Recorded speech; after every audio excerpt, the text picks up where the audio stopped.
श्री स्वामी जी के मुखारबिंदों से आपने श्रवण कर रहे थे। सत्संग और भजन के मार्फत आपको इन्होंने समझाया कि जिंदगी मिली हुई है आपको जिस उद्देश्य से, जिस कार्य के लिए आप यहाँ उपस्थित हैं, श्री महाराज जी के निर्माण दिन के लिए आप आए हैं। इन्होंने बताया यादगार उनकी ही सार शब्द है, उनकी वचन ही चलना आपका महत्व है और कार्य भी करना आपका जीवन का सार तत्व होता है। इसलिए संत और शास्त्र कहता है, गुरबाणी में लिखा है, ज्ञान अंजन गुरु दिया अज्ञान अंधेरा विनाश, हरि कृपा से संत भेटिया नानक मन प्रकाश। जब गुरु से मिला हुआ मंत्र को हम जाप करते हैं तो उसकी जाप के प्रभाव से हमारा अंतःकरण, हमारा हृदय शुद्ध हो जाता है। जब शुद्ध होता है तो परमात्मा ने आपको संत से मिलाते हैं और वह संत सत और असत, गलत और सही, अच्छा और बुरा को निर्णय देकर आपको सत्य को मार्ग को दर्शाते हैं कि आप अपने जीवन को कल्याण कर लीजिए। तो उस ज्ञान में संत के कहने पर ही आपकी मार्गदर्शन होता है। इसलिए जीवन को रोकने के लिए संसार से उस नाम को जपना ही आपको सबसे श्रेष्ठ जिंदगी है, क्योंकि जिंदगी ये दोबारा मनुष्य शरीर नहीं मिलने वाला है। जो मिल गया है उसको संभाल लेंगे तो आपको जीवन सार्थक हो जाएगा, नहीं तो पशु के समान गुजरता जा रहा है। एक दिन अभी सुनते हैं कि हर लोग मर जाते हैं और कुछ लेकर नहीं जाते हैं। क्या ले जाते हैं? तो एक हाथ में पाप का थैला और एक हाथ में पुण्य का थैला, दो ही होता है, और दो लेकर यहाँ आते भी हैं। तो उस तरह से गुरु नानक ने उनके पास एक संत आ गए तो उनको बताए, ऐसी सत्संग की चर्चा चल रही थी, लाइन लगा हुआ था, उनके भंडारा की प्रोग्राम थी। तो उस भंडारे में एक चोर आ गए, चोर। तो सोचा कि प्रसाद बट रहा होगा, मुझे भी ले लेना चाहिए, और उधर गुरु मंत्र दिया जा रहा था। वो लाइन में लगा, जब उसका नंबर आया तो गुरु नानक ने पूछा, बेटा तुम क्या करते हो? अब वहां उसको झूठ नहीं बोलना था, क्योंकि सोचा कि गुरु के सामने झूठ बोलना नहीं चाहिए। तो बोला कि गुरुदेव मैं चोरी करता हूं। तो गुरु जी ने कहा ठीक है, चोरी करना, 3 बात को याद रखना, झूठ ना बोलना, नमक खाकर नमक हरामी न करना, और लाखों सत्संग हो तो सत्संग सुन के ही कोई काज करना। वो चोर ने 3 बात याद कर लिया, उसको गुरु मंत्र दे दिया। गुरु नानक वाने वाहे जपते रहे। अब उसको घर का खर्च 5,000 रुपया पर मंथली था। जिस शहर में वो रहा करते थे नानक बाबा, वो चोर सोचा कि यदि इस शहर में मैं चोरी करूंगा और पकड़ा जाऊंगा तो गुरु जी को बदनामी होगी कि गुरु का चेला चोरी करता है। उन्होंने बनारस चले गए और बनारस एक मोहल्ले में जाकर कमरा किराया पर लिया और चोरी करने की योजना बनाई। बनारस शहर का राजा भी 12 बजे रात को अपने राज को भ्रमण कर रहा था और चोर भी अपने कमरे से निकलकर चला चोरी करने के ख्याल से। एक चौरास्ते पर दोनों को भेंट हो गया। राजा पूछता है, कौन आप, कौन है? अब चोर को झूठ बोलना नहीं था, वो बोला मैं चोर हूं। राजा को दिमाग ठनका, क्या चोर भी मिला तो गजब का मिला। अब उसका राजा के दिमाग में हलचल हो गई। राजा ने बोला, भाई मैं भी चोर हूं, चलो दोनों आदमी मिलकर चोरी करते हैं। राजा ने उस चोर को राज दरबार में ले गया और ऐसा एक बेडशीट दिया और बिछा दिया, और खुद अपने हाथों से राजा ने सामान ला लाकर उस बेडशीट पर रखने लगे। उसमें कुछ खाने की वस्तु आ गई। चोर संभाल कर रख रहा था बेडशीट के ऊपर। इतने में चोर ने उस खाने की वस्तु को मुंह में डाला तो नमकीन था। चादर पकड़ा और पलट दिया, बोला मीत आज चोरी नहीं होगी। बोले क्यों? तो गुरु जी की आज्ञा थी चोरी करने का लिए, नमक खाकर नमक हरामी करने की आज्ञा नहीं थी। अब राजा और चोर दोनों चौरास्ते पर चले गए तो चोर बोलता है कि मीत आप अपने घर जाओ और मैं अपने घर जा रहा हूं। तो राजा ने पूछा कि तुम ठहरे कहाँ हो? बोला कि इस मोहल्ले में इतने नंबर मकान नंबर में ठहरा। बोले ठीक है आप जाओ। चोर ने बता दिया एड्रेस, राजा ने घराने में आ गए, अपना सो गए। सुबह उठे नहा धोकर 10 बजे कचहरी लगाए। एक सिपाही और एक मंत्री को राजा ने उस मकान नंबर में भेजा। तब तक चोर सो ही रहा था। जाकर घंटी बजाए तो मकान मालिक निकला। बोला कि आपका कोई किराएदार है? बोले हाँ। बोलो कोई मिलने वाला आया है। मकान मालिक ने जाकर किराएदार को जगाया कि देखिए कोई आपको मिलने वाले आए हैं। जब वही चोर निकला तो देखा सिपाही और एक मंत्री। बोला कि आपको राजा साहब बुलाए। अब चोर को दिमाग में ये लगा कि कल वाला मित्र मुझे को पकड़ा दिया। जब राज दरबार में वो गया तो सिंहासन पर बैठे हुए अपने मित्र को देखा तो मुस्कुराया। राजा पूछा मित्र मैं इस देश का, इस शहर का राजा हूं,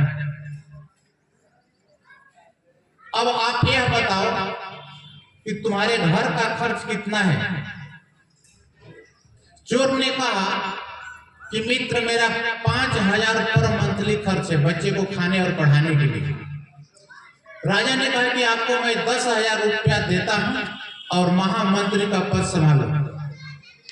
राजा सोचता है कि ऐसा आदमी मिलना बहुत मुश्किल है। राजा ने उसको महामंत्री को पद दे दी। महामंत्री को पद देने के बाद में वो गुरुभक्त था और गुरु की आज्ञा पालन करता था और गुरु को सेवा करता था, गुरु को नाम जप करता था और राजा की ड्यूटी करता था। 1 साल के अंदर राजा ने बहुत तरक्की की। जिस देश का, जिस राज्य का राजा सही हो और मंत्री सही हो तो तरक्की करता है। और उसी तरह से गृहस्थी में भी है, जिस घर का व्यवस्थापक, मालिक और कार्य करने वाले आदमी अच्छे होते तो वो घर तरक्की कर देता है।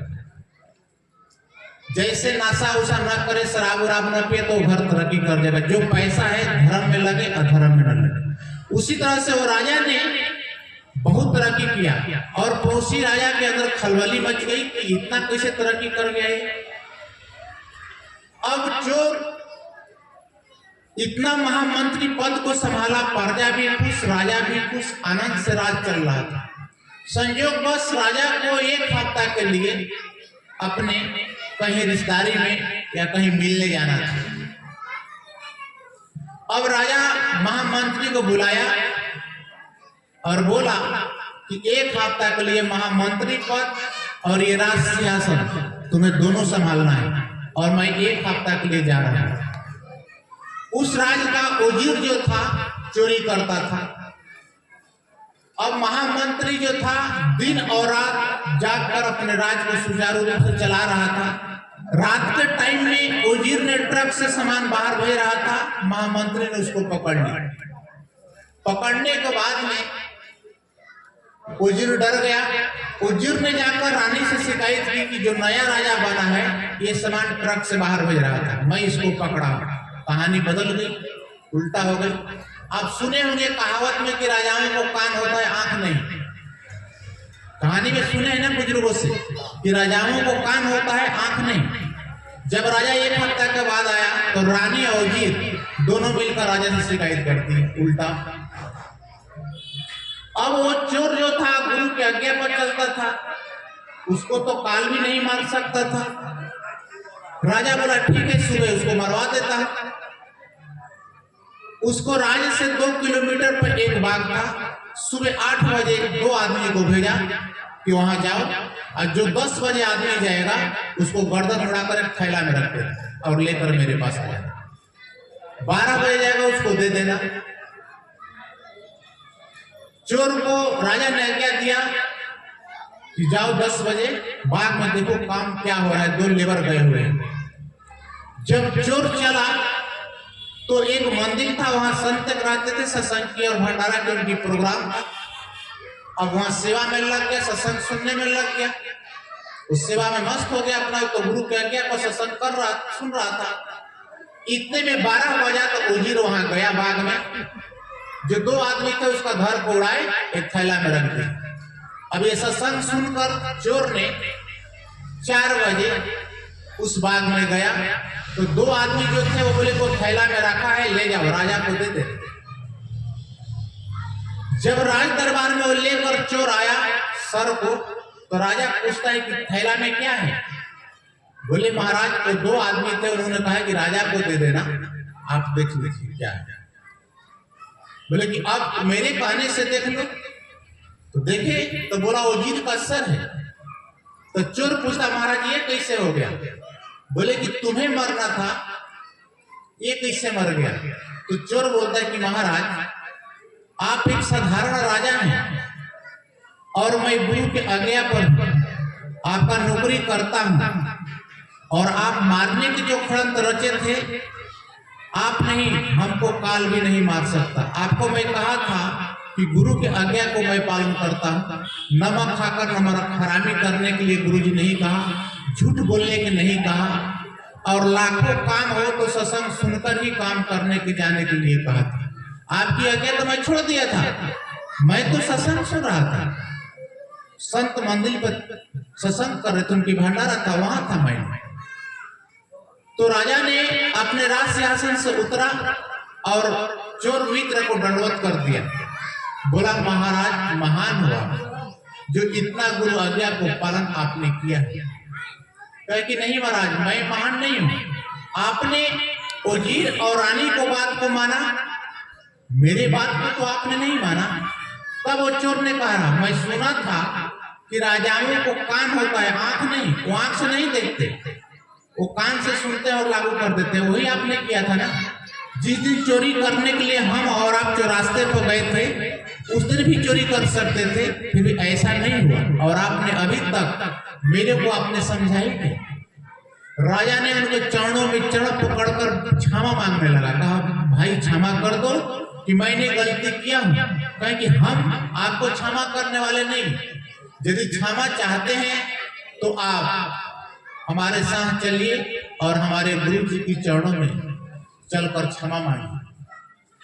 जब चोर ने राजा को यह बात कहा तो आंखों में आंसू लेकर राजा ने कहा कि मित्र मैं चलने के लिए तैयार हूं, आप आगे चलो और पीछे से मैं चलता।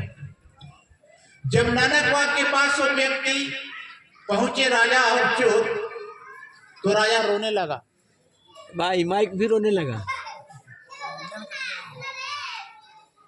बोली बाबा बोली, सुनाई दी। हाँ सुनाई दी। राजा रोने लगा तो राजा ने कहा कि महाराज मैं बहुत आपके शिष्य से गलत काम किया हूँ, इसके साथ मैंने भद्र व्यवहार किया हूँ, हमें क्षमा कर दीजिए। नानकवा तो महान थे, उन्होंने कहा कि नहीं नहीं ऐसा कोई बात नहीं, वो क्षमा नहीं किया है, तभी वो मेरे पास लाया है, और जब मेरे पास लाया है तो आपको क्षमा हो गया। बोले महाराज जो मंत्र आप इसको दिए हैं वही मंत्र मुझे भी चाहिए, और ये राज भी आपको मैं अर्पण करता हूँ, भेंट करता हूँ, हमें राज नहीं चाहिए। नानकवा ने कहा नहीं भाई हमें कुछ नहीं चाहिए, आपको मंत्र लेना है, गुरु मंत्र लेना है, गुरु जाप करना है, शिष्य बनना है, तो आप ये मंत्र लीजिए और जाप करिए, हमें कुछ नहीं चाहिए, सिर्फ नाम को जप करिए वही चाहिए। यदि नाम जप कर आप ब्रह्म के पास परमात्मा के पास चले जाएंगे, वही हमारा सब कुछ है।